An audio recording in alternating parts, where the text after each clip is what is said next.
All right, y'all. Welcome back to another installment of Civil Procedure. That's a Gogginism. After Panora v. Neff, going to International Shoe, and you will never forget the name International Shoe because it is cited so often in the realm of specific jurisdiction. Before we had Panora v. Neff, which is nuts, which essentially establishes tag jurisdiction. And that service of process has to be to the person in the state, right? A lot of requirements to have somebody to exercise jurisdiction over them. Now we talk about the next part of specific jurisdiction, which overrules Panora v. Neff, that establishes minimum contacts. And that's going to be a term that cannot be forgotten ever in your life. Goggin, he doesn't find minimum contacts to be completely accurate, and so we know it as sufficient minimum contacts, and that's a little bit more accurate. I think, it makes a lot of sense why he thinks that this isn't enough, because it almost sounds like you don't need a lot, but you actually need a bit more than this implies. In short, and this is going to be better defined as we go through cases, but it requires that the plaintiff have, one, a claim related to D's minimum contacts, and two, that D has minimum contacts in the forum state.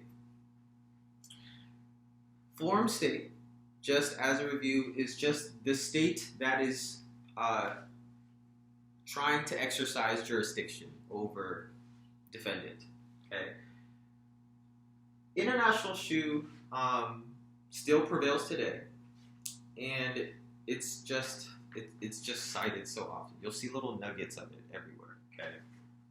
So as for the facts of the case, International Shoe, okay, was a corporation incorporated in Delaware, had their principal place of business in Missouri, St. Louis, Missouri specifically. Okay, so as we get into general jurisdiction, it technically has 2 domiciles, but that is not relevant right now. International Shoe had agents that they would send off to other places, and they had agents in Washington State.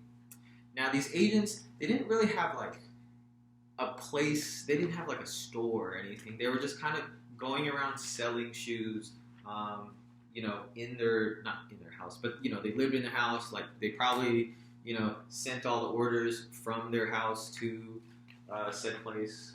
45, so it wasn't the internet, so it was probably like phone and mail. But essentially, Washington State then said, well, if you're going to work here, you have to contribute to our unemployment fund. And International Shoe said, nah, bro. You don't have jurisdiction over us. And so Washington State then sent a service over to Missouri, and International Shoe said no. The question to the court was, does Washington State have jurisdiction over Shoe, and should we reconsider Panora v. Neff, right? Because under Panora v. Neff, this would not be enough, right? They're not in the state. They are served, they're served by mail, I think. I don't know if that's sufficient. You can tell me. But under a Panora regime, this would not work because they're not there. So we're going to see what the court said here.